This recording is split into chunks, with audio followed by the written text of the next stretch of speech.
C'est l'un des grands procès en France, c'est l'un certainement des grands procès d'assises de l'année. Donc autant de journalistes, effectivement, on pouvait y penser. Nous avons eu 96 demandes d'accréditation qui se sont transformées en un peu plus d'une centaine.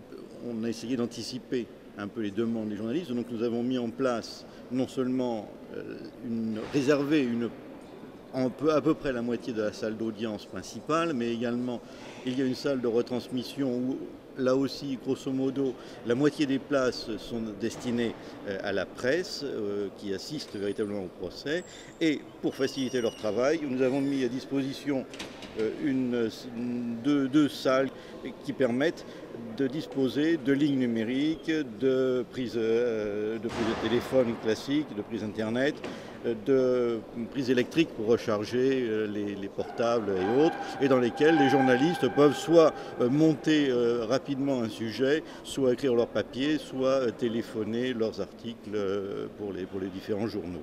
Bien entendu, on avait pensé au quart régie, donc les accords ont été passés, un arrangement a été passé avec la municipalité, la préfecture et la police municipale de Tours pour que l'espace tout autour du palais, des espaces soient dégagés pour les quarts régies qui prennent évidemment un certain nombre de mètres carrés au sol.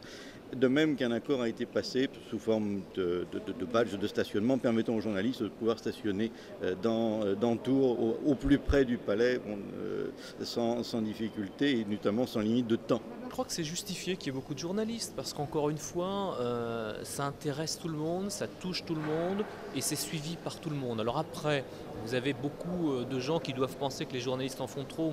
Moi, parfois, je le pense. Je me dis qu'on en fait peut-être un peu trop sur cette histoire. Et puis en même temps, quand on voit l'intérêt que ça suscite dans les médias et surtout chez les lecteurs, les auditeurs, les téléspectateurs, on se dit que finalement, en faisant beaucoup, on doit être pas loin de la réalité parce que c'est vraiment une histoire qu'intéresse tout le monde. C'est quand même un procès extraordinaire dans le sens vraiment littéral du terme.